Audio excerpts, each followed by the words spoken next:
Salut les raccoons, j'espère que vous allez bien. Aujourd'hui j'avais envie de vous parler des lieux dans le Seigneur des Anneaux que j'aimais le plus, parce que j'ai vu la saga Le Seigneur des Anneaux sur TF1 en juin, et je me suis dit qu'il y avait des lieux que j'aimais beaucoup. Donc voilà, j'avais envie de partager ceci avec vous.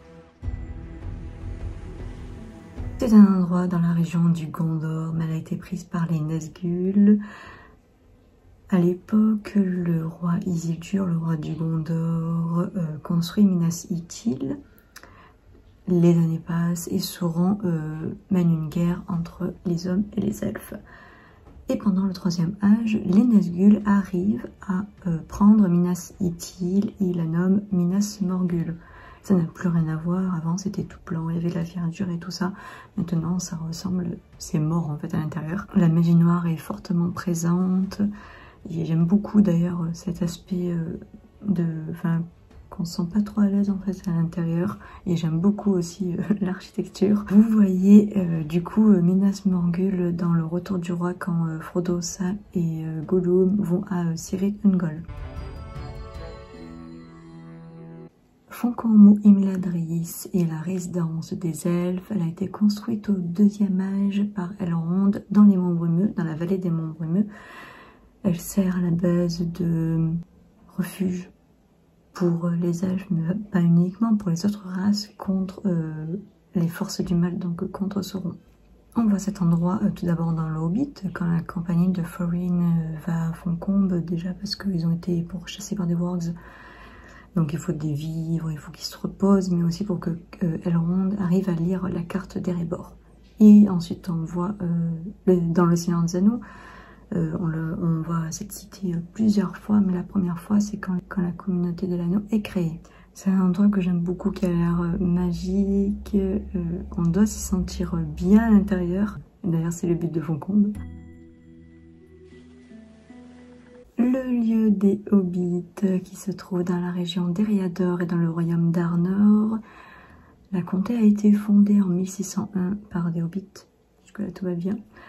Il y a deux villages assez connus qui sont Les Éaux et Hobbitburg. Les Éaux, on connaît par rapport à la bataille contre les hommes de Saruman. Dedans, il y avait Merry, Pippin, Frodo et Sam, qu'on ne trouve pas dans le film.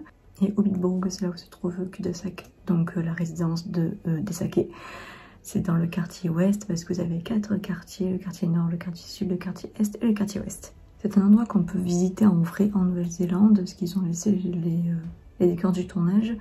Et moi j'aime énormément cet endroit, surtout les maisons, les trous des Hobbits, ça s'appelle comme ça les maisons des Hobbits.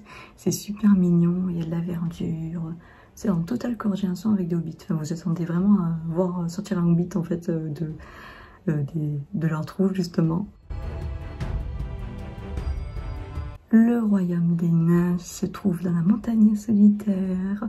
En l'an 1999, au troisième âge, le peuple de Durin doit fuir la Moria. Donc avant ils habitaient dans la Moria, mais ils ont rêvé un Balrog, donc ils fuient la Moria pour se rendre à la montagne solitaire où là ils construisent du coup Erebor. Quelques temps plus tard, ils découvrent l'Arkenstone, qui vont dire que c'est le joyau du roi, et quelques temps plus tard encore, Smaug le dragon arrive et doit de nouveau fuir Erebor. Puis après ils récupèrent Erebor, mais regardez le film ou le livre, normalement vous n'êtes pas trop perdu. C'est une cité creusée dans la montagne où vous avez de l'or, des diamants, enfin tout ce qu'il faut pour les nains, parce que de toute façon ils sont nés pour ça, pour être des mineurs, pour prendre tout ce qui est or, diamant. Ce sont de très bons forgerons aussi. Et j'aime beaucoup cet endroit parce que c'est dingue comme c'est très très grand. Même si on est de la race des hommes des elfes, on se sent très très petit dans cet endroit. L'architecture fait très nain, vous voyez, c'est droit, c'est costaud, enfin vous voyez.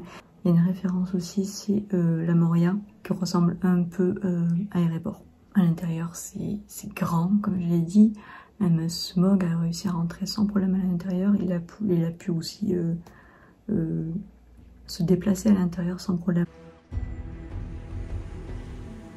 Et là on arrive à la cité favorite qui est Minas Tirith, la cité blanche, et qui est la capitale du Gondor. Elle est faite de pierre blanche, elle est composée de 7 cercles, donc on va dire de 7 étages, je vais vous montrer, c'est mieux. Donc vous avez 7 cercles, 7 étages, À part celui-là, les autres sont coupés par un pic, par un rocher qui fait partie de la montagne, ils l'ont laissé.